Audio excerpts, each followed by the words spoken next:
Of all the stories I've tried to tell, this is the one that refuses to be told. It's not for a lack of words. God, no. The words are always there, clawing at the inside of my skull, screaming to get out. It's that telling it makes it real again. And I've spent the last 6 years trying to convince myself it wasn't. My name is Sam, and back in 2018, I was trying to become a storyteller. Not like this, not in a confessional, therapeutic sort of way. I was a historian by training, a podcaster by ambition. I had a master's degree in American history that was gathering dust, a decent microphone I bought with my tax return, and an obsession with the dark corners of the past.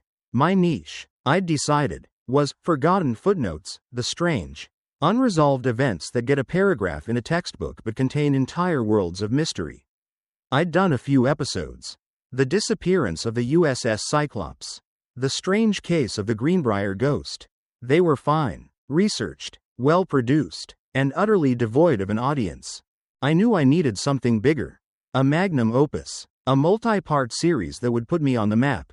And in the world of American unsolved mysteries, there is no Everest more daunting, more terrifying, or more alluring than the Zodiac. It was more than just a case to me. It was a nexus point.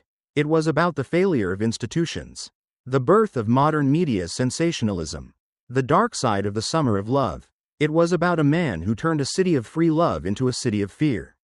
Using nothing more than a gun, a knife, and a fountain pen. He wasn't just a killer, he was a master of psychological warfare. He built his own brand, his own mythos, the letters, the ciphers, the chilling, taunting tone. He was a ghost that haunted the mailboxes and phone lines of an entire generation. And the most terrifying part? He got away with it, vanished, became a campfire story, a boogeyman for the ages. I decided I was going to do it right. I wasn't going to just read from Wikipedia articles in my spare bedroom in Cleveland, Ohio. I was going to go there. I was going to stand in the places where it happened. I wanted to feel the chill on Lake Herman Road, see the phone booth at the corner of Springs and Tuolumne where he made his first call to the police, walk the wooded shores of Lake Berryessa. I called it immersive research. My girlfriend at the time, Claire, called it morbid and a little creepy. She wasn't wrong. So, in October of 2018, I cashed in some airline miles and booked a 10-day trip to the San Francisco Bay Area. The plan was simple: rent a car, book a series of nondescript motels, and visit the 4 major sites: Lake Herman Road, Blue Rock Springs, Lake Berryessa, and the final, most brazen murder scene in the affluent Presidio Heights neighborhood of San Francisco itself. I had a new digital audio recorder for capturing ambient sound, a high-quality camera, and a binder full of case files, maps, and timelines. I felt like a professional. I felt like I was in control. That was my first mistake. The flight to SFO was perfectly normal. I remember the slightly stale taste of the complimentary pretzels and the way the city looked as we descended through the marine layer. A blanket of white fluff with the tips of the Golden Gate Bridge and the Transamerica Pyramid poking through like promises. I picked up my rental, a bland silver Nissan Sentra that was the very definition of forgettable, and checked into my first motel in Vallejo. Vallejo. The name itself felt heavy with history. This was his hunting ground. A blue-collar, naval town then. A sprawling, complicated city now. The motel was a typical roadside affair. The carpet had a pattern of indeterminate brown swirls. The air conditioner rattled like a dying man. And the ice machine down the hall hummed a mournful, one-note song. It was perfect. It was real. I spent the first day just getting my bearings, driving around, letting the reality of the place sink in. I ate at a diner, the kind with cracked vinyl booths and a waitress who called everyone hun. I listened to the local radio, a mix of top 40 hits and Spanish-language talk shows. It was all so profoundly, beautifully normal. Life had gone on here. The ghosts, I assumed, had been paved over. That night, I laid out my maps on the stiff motel bedspread. The binder opened to the first chapter of my grand project, the murders of David Faraday and Betty Lou Jensen. December 20th, 1968, Lake Herman Road. Lake Herman Road is not a place you go by accident. It connects Vallejo and Benicia, a winding stretch of 2-lane asphalt that cuts through low, rolling hills. Back in '68, it was a well-known lover's lane. Now, it's just a road, a commuter path. But as I drove it the next evening, with the sun beginning to set, casting long, distorted shadows from the occasional oak tree, the modern world began to peel away. I found the spot, or what I believed to be the spot. It's a gravel turnout, just off the main road, marked by a simple, unofficial memorial stone someone had placed years ago. The air was cool, carrying the scent of dry grass and distant cow manure. The sound of traffic was a low, intermittent hum that only seemed to emphasize the silence in between. I got out of the car. My plan was to take some photos, get some ambient audio, and just be there. I wanted to record my initial thoughts, my raw impressions for the podcast. I set up my audio recorder on the hood of the Sentra, a small black device with two tiny, sensitive microphones. "This is Sam," I began, my voice feeling small and thin in the open air. It's October 12th, approximately 6:15 p.m. I'm standing on Lake Herman Road, at the site of the first confirmed Zodiac attack. The sun is setting, and it's quiet. It's a lonely kind of quiet. I talked for a few more minutes, describing the scene, the feeling of the place. Then I shut up. I just wanted the sound. The wind rustling the dry weeds, the chirping of crickets tuning up for the night, the distant rumble of a car passing. I let it record for a solid 15 minutes. Just standing there, hands in my pockets, watching the sky bleed from orange to a deep, bruised purple. It was peaceful, in a melancholy way. There was nothing overtly scary about it. It was just a place where a terrible thing had happened a long time ago. Eventually, the cold started to seep into my jacket. I packed up my gear, got back in the car, and drove back to the comforting, anonymous hum of my motel. I didn't listen to the recording that night. I was tired, and I had a big day planned for the next day at Blue Rock Springs. I downloaded the file to my laptop, labeled it LHR_ambience_01, and went to sleep to the sound of the rattling air conditioner. That was the first red flag. The one I didn't even see. The one that sat silently on my hard drive, waiting. The next day was for Blue Rock Springs Park. This was the site of the second attack, on Darlene Ferrin and Michael Mageau, July 4, 1969. This was also the attack that announced him to the world. 40 minutes later, he'd picked up a phone and called the Vallejo Police Department, speaking in a low, rehearsed monotone. "I wish to report a murder," he'd said. "No, a double murder. They're 2 miles north of the park entrance. They were in a brown car. I used a 9mm Luger. I also killed those kids last year.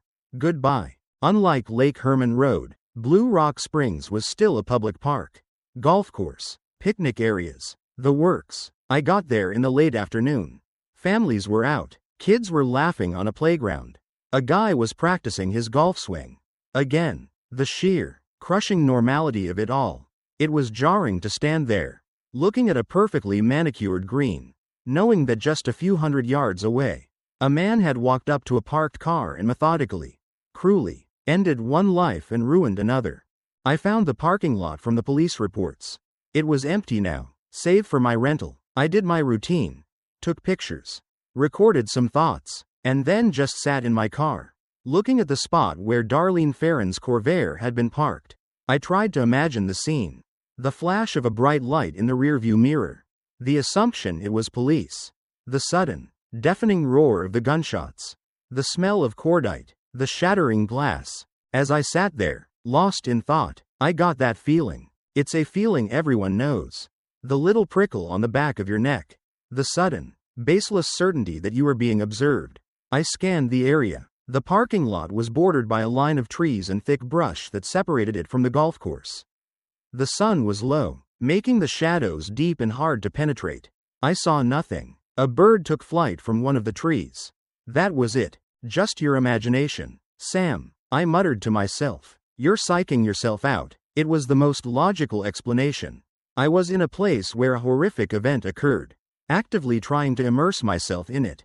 Of course, my mind would play tricks on me. I took a deep breath, shook my head as if to clear it, and started the car. But as I pulled out of the parking lot, I glanced in my rearview mirror. For a split second, a single, fleeting frame, I thought I saw a figure standing at the edge of the tree line. Just where I had been looking. A dark shape. Tall. Stocky. It was gone as quickly as I saw it. Either stepping back into the shadows or a trick of the light. My heart gave a little lurch. A golfer, I told myself. A park employee. Someone looking for a lost ball. There were 100 rational explanations. I clung to them like a life raft as I drove away. The unease sticking to me like humidity. That night, back at the motel, I decided to review my audio from Lake Herman Road. I wanted to see if the ambient sound was clean enough to use as a bed for my narration. I plugged in my best headphones, the noise-canceling kind, and opened the file. The first few minutes were just my voice, tinny and self-conscious. Then, the ambient sound, the wind, the crickets, the passing car. I closed my eyes, trying to put myself back there. The sound quality was excellent. The stereo microphones had created a perfect, immersive soundscape. I could hear the wind moving from left to right, the crickets seeming to chirp from all around me. I fast-forwarded a bit, to the middle of the 15-minute recording. The wind was a little stronger here, and then I heard it. It was incredibly faint, so faint that if I hadn't been wearing noise-canceling headphones and listening intently, I would have missed it completely. Underneath the sound of the wind, coming from what sounded like a long way off, was a rhythmic noise. Scrape, pause, scrape, pause, scrape. It sounded like metal on stone, or maybe a shovel digging into hard, dry earth. Scrape, pause, scrape. I ripped the headphones off, my heart suddenly hammering against my ribs. The motel room was silent except for the hum of the AC. My own breathing sounded loud. No way, I whispered. I put the headphones back on, my hands trembling slightly. I rewound the track 30 seconds and cranked the volume up, way past a comfortable listening level. There it was again, unmistakable, a deliberate, rhythmic scraping. It went on for about a minute, then stopped. It was followed by a long period of silence. Just the wind and the crickets. Then, right at the end of the recording, just before I would have clicked stop, there was another sound, a single, clear sound that made the blood in my veins turn to ice. A soft, low whistle. It wasn't a tune, it was just a single, descending note, like someone calling a dog. A casual, thoughtless sound, but it was there, and it sounded much closer than the scraping. My mind raced, trying to find an explanation. It had to be the wind, or some kind of electronic interference. Or maybe, just maybe, it was another person, way down the road, working on their car or something. The whistle? A hiker, a farmer, anyone. But I hadn't seen anyone. The road was deserted. I had stood there for 15 minutes, scanning the landscape, and I was completely, utterly alone. I listened to it again, and again. The scraping sound was unsettling. The whistle was terrifying. It was intimate. It implied presence. It implied observation. The feeling from Blue Rock Springs came rushing back, the prickle on my neck. The certainty of being watched. The dark shape in the trees. Was it possible? Could someone have been out there, watching me from the hills? And at Blue Rock Springs, too? No. It was ridiculous. It was the definition of paranoia. This was what I wanted. Wasn't it? To feel the vibe of the place? Well, I was feeling it. My overactive imagination, fed by a diet of police reports and murder statistics, was serving up exactly what I'd ordered. I tried to laugh it off. I closed the laptop, but I couldn't shake the feeling. The sound of that whistle was seared into my brain. I didn't sleep much that night. Every creak of the motel, every distant siren, sent a jolt through me. I kept thinking about that first phone call the Zodiac made. The calm, low voice, the goodbye. It felt like a performance. Like the whistle, a little signature, a sign-off. My trip continued to Lake Berryessa. This was the one I dreaded the most. Lake Herman Road and Blue Rock Springs were shootings. Quick and brutal. Berryessa was different. It was theatrical. It was cruelty for its own sake. Brian Hartnell and Cecilia Shepard were having a picnic on a secluded peninsula. A man approached them, wearing a bizarre, executioner-style hood, a bib with the cross-circle symbol sewn onto it, and carrying a gun. But he didn't use the gun. He tied them up, told them he was an escaped convict who needed their car and money to go to Mexico. He made them feel, for a moment, that they might survive. And then he pulled out a long, double-edged knife. He stabbed Brian 6 times. He stabbed Cecilia 10 times. After the frenzied, savage attack, he walked calmly back to Brian's Carman Ghia and, using a black marker, drew the cross-circle symbol on the car door. Beneath it, he wrote the dates of his previous attacks and the new one, September 27, 69, 6:30 by knife. Cecilia would die 2 days later. In a moment of consciousness at the hospital, she gave a description of the man. His strange costume, his calm demeanor. Brian Hartnell, miraculously, survived. His account is the only reason we know the terrifying details of that day. I drove up into Napa County, the landscape shifting from industrial sprawl to rolling vineyards. It was beautiful, which somehow made it worse. I found the turn-off for Knoxville Road, the winding path that hugs the western shore of the lake. The place where the attack happened is now known as Zodiac Island, though it's really a peninsula. I had to park and hike a little ways to get to it. It was a brilliant, sunny day. The lake was a startling, deep blue, dotted with the white sails of boats. People were fishing, water skiing. The contrast was nauseating. Here, in this idyllic vacation spot, one of the most bizarre and sadistic crimes in American history had taken place. The peninsula was quiet, shielded from the main recreational areas by a small hill. It was covered in dry grass and gnarled, windswept oak trees. I found the spot where they had laid their blanket. 2 large oak trees stood as silent witnesses. I stood there for a long time, trying to reconcile the postcard beauty of the scene with the absolute horror of the event. I didn't take out my recorder. I didn't take any pictures.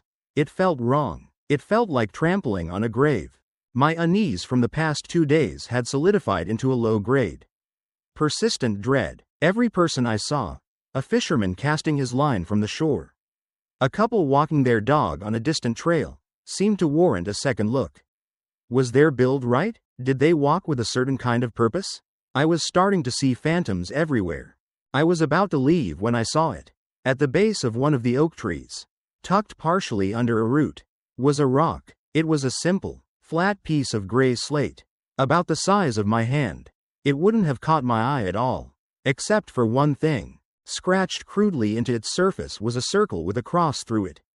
My breath hitched. I crouched down, my knees cracking. It wasn't an old marking. The scratches were pale against the darker gray of the rock, sharp and fresh. There were no signs of weathering, no lichen or dirt in the grooves. This had been done recently. Very recently. This couldn't be a coincidence. My mind went into overdrive. It had to be a prank. A copycat. Another ghoul like me. A true crime tourist who wanted to leave their mark. To add to the mythology, it was the only explanation that made any sense. There were dozens of websites and forums dedicated to the Zodiac. Someone was playing a game. But combined with the sounds on my recording, the figure at the park, a cold, slithering dread began to wrap itself around my heart. It felt targeted. How could it be targeted? No one knew I was here. I hadn't posted my itinerary online. I'd only told Claire and my parents. Back in Ohio, I stood up, backing away from the rock as if it were radioactive. I didn't touch it. I didn't even take a picture of it. I just wanted to get away from it. I turned and practically jogged back to my car, my head on a swivel, scanning the hills, the shoreline. The sun felt cold. The laughter from the boats on the lake sounded mocking. The drive back to Vallejo was a blur. I kept checking my rearview mirror, convinced every car behind me was following. The bland, silver Nissan Sentra suddenly felt like a target. It was the only car in the lot at Blue Rock Springs. It had been parked at the turnout on Lake Herman Road for 20 minutes. It was now leaving the scene of the third crime. A pattern, a breadcrumb trail, my own breadcrumb trail. Back in the motel room, with the door double locked and the chain on, I fell down the rabbit hole. I spent hours online, scouring the Zodiac forums, looking for any mention of people leaving artifacts at the crime scenes. I found a few posts, people talking about leaving flowers, but nothing like this, nothing about recently carved symbols. Then, I had an idea, the podcast. I hadn't launched it yet, but I had secured the domain name and set up a simple landing page a few months back. It just had the title, Forgotten Footnotes, a brief, coming soon, message. and a simple contact form for listeners to send in suggestions or comments. I hadn't checked the associated email account in weeks. My hands were shaking as I typed in the password. The inbox loaded. Spam, spam, a notification from the domain registrar. And one new message. It had been sent 2 days ago. The evening I was at Lake Herman Road. The sender's address was a jumble of letters and numbers. A burner email. The subject line was just 2 words. A good start. I felt a wave of nausea. I clicked it open. The body of the email was short. And it wasn't written to me, Sam the podcaster. It was written as if it were a review of my first unmade episode. The sound quality is impressive. The ambient noise is very clean. You can really hear the wind. But the best part is the silence. That's where the real story is. Keep up the good work. Looking forward to episode 2. I read it once, then twice, then a third time. My blood ran cold. The ambient noise is very clean. He had heard my recording.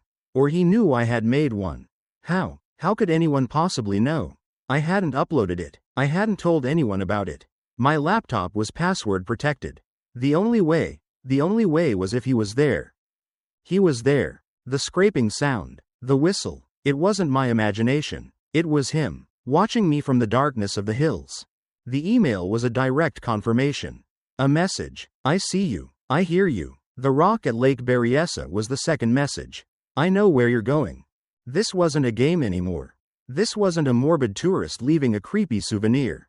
This was something else. Someone was actively, intelligently, and terrifyingly engaging with me. They were treating my research trip as a new chapter in the Zodiac story. And they had cast me as a character in it.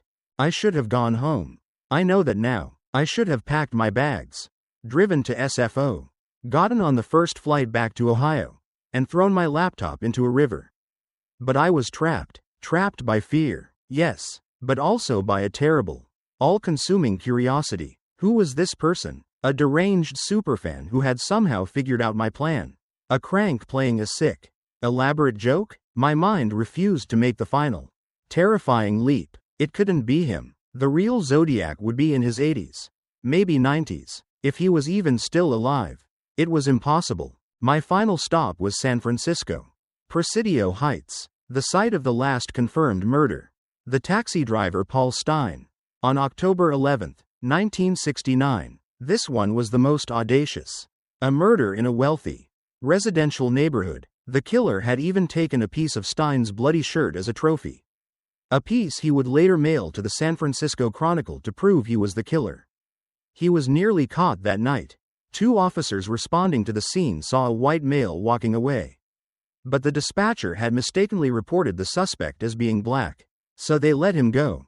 A mistake that has haunted law enforcement for over 50 years. I checked out of the Vallejo motel, my hands clammy on the steering wheel of the Sentra. The car no longer felt anonymous. It felt like my coffin. The drive across the Bay Bridge into the city was tense. Every car that stayed behind me for more than a couple of minutes sent a fresh spike of adrenaline through my system. I got a room in a cheap hotel near the Tenderloin, a world away from the manicured lawns of Presidio Heights. I needed anonymity. I needed crowds. But the city felt just as lonely as the empty roads of Vallejo. That evening, I drove to the corner of Washington and Cherry. It was a beautiful, quiet neighborhood, expensive houses, perfectly trimmed hedges, the air smelling of salt from the nearby bay. It was hard to imagine the bloody, chaotic scene that had unfolded right here. I parked a block away and walked to the intersection. My jacket pulled up tight, my head on a constant swivel. I didn't stay long, just a few minutes. I looked at the houses, the streetlights, the spot where Officer Don Fouke had seen the man walking away into the night. The air was thick with fog, muffling sound, giving the street an ethereal, dreamlike quality. I felt exposed, watched. The feeling was so intense now. It was a physical weight on my shoulders. I got back to my car, my heart pounding a frantic rhythm against my ribs.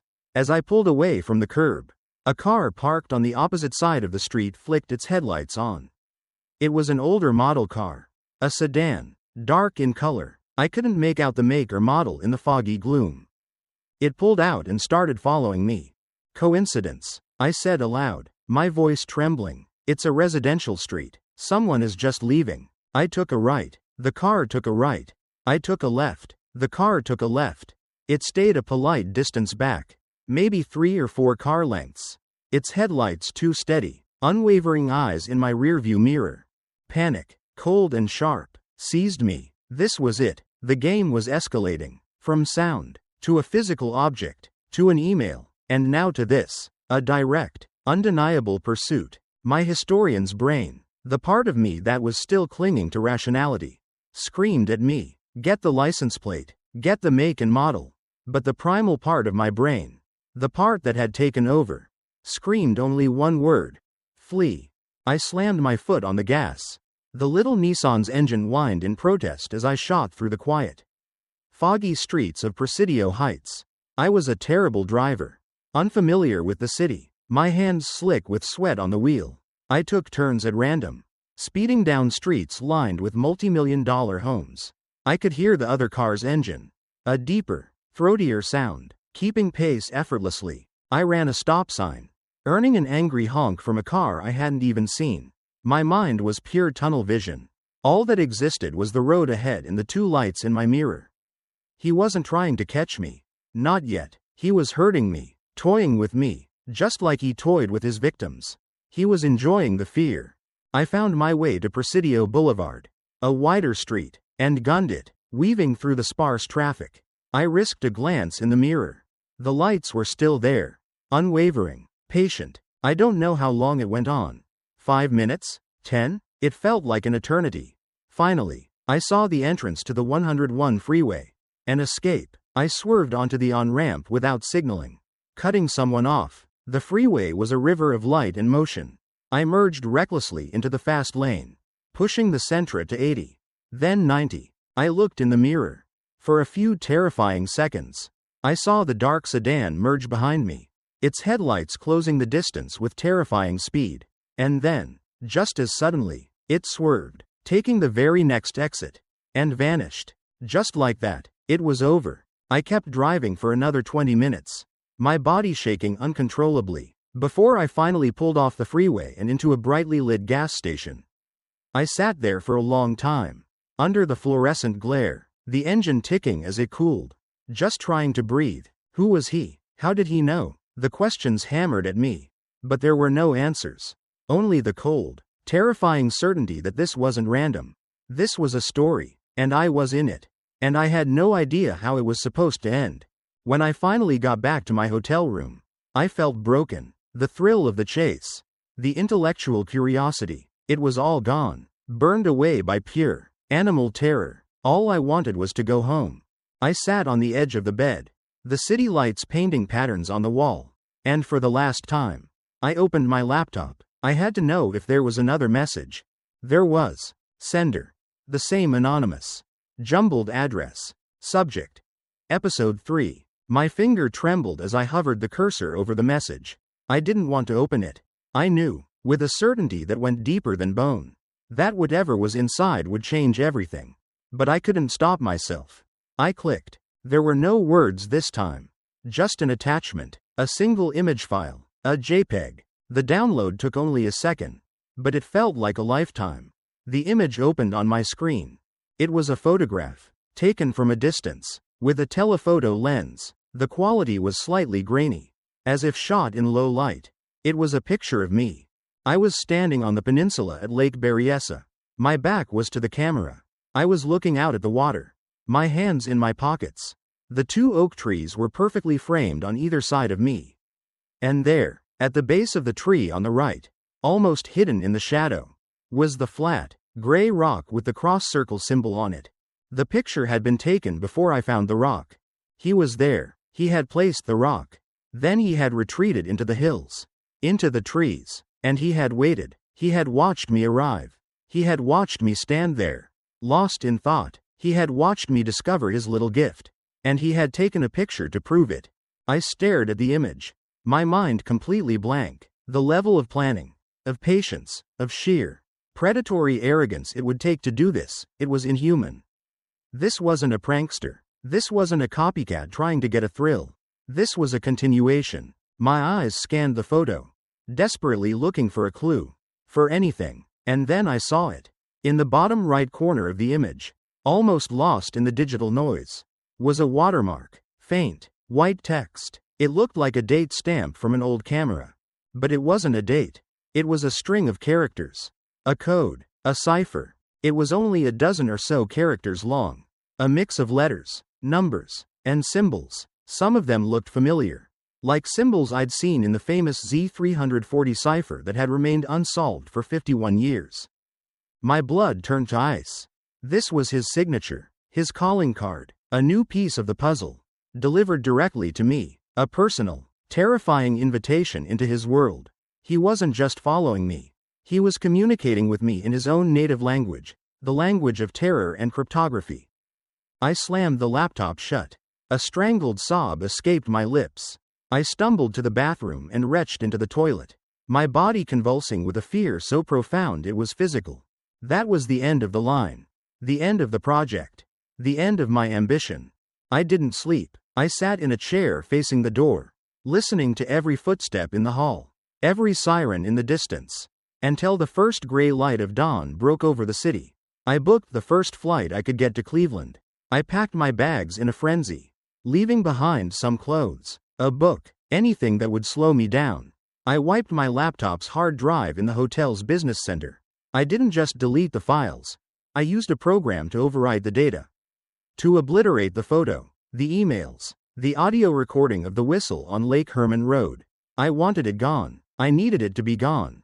At the airport, I dropped the rental car off without even checking it for my belongings. I walked through security in a daze, looking over my shoulder every few seconds. On the plane, I took a window seat and stared out at the wing, refusing to look at the faces of the other passengers. When I landed in Cleveland, Claire was there to pick me up. The look on my face must have told her everything. I broke down in the car, a mess of incoherent sobs and whispers. I tried to explain, but it all sounded insane.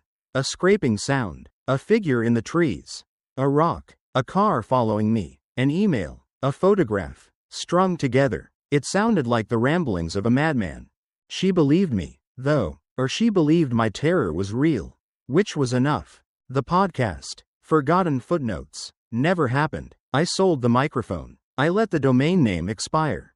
I changed my email address and my phone number. A few months later, Claire and I moved to a small town in upstate New York. I took a job teaching high school history. It's a quiet life, a normal life, but the fear never really leaves. It has a half-life of forever. I never told the police. What would I say? That an anonymous person sent me some spooky emails and followed me? They'd think I was a crank, a fame seeker trying to inject myself into the Zodiac legend. They wouldn't have found anything. He was a ghost in 1969. And he's a ghost now. He knows how to not be seen, how to not leave a trace. It's been 6 years. For the most part, I'm okay. I have good days, but there are nights when I wake up in a cold sweat. The sound of a faint, rhythmic scraping echoing in my memory. Sometimes, when I'm driving alone at night, I see a pair of headlights in my rearview mirror and my heart seizes up. Just for a second, I avoid the news about the Zodiac case. But sometimes it finds me. A few years ago, a team of codebreakers finally cracked the Z340 cipher. The message was just more taunting, more boasting. It didn't lead them any closer to his identity. I never tried to solve the little cipher from the photograph. I was too afraid of what it might say. Maybe it was just gibberish. Or maybe it was a message just for me. A name, a place, a promise. I don't want to know. I can't know. The story of the Zodiac Killer is a story with no ending. That's what makes it so terrifying. It's a loop, a question mark that hangs over everything. And for 10 days in October of 2018, I was pulled into that loop. I became a part of the story. I don't know who was behind it all. Was it a brilliant, sadistic hoaxer who somehow knew my every move? Or was it something worse? Was it the man himself? An old man now, proving that he could still instill the same fear, the same helpless panic, that he did 50 years ago? Proving that he was still out there, watching from the shadows? I don't have an answer. All I have is the story. And the lingering dread. It's a part of me now. A piece of a ghost that I carry inside me. And it reminds me, every single day, that some stories shouldn't be told. And some doors are better left unopened. And that sometimes, when you go looking for monsters, they come looking for you, too.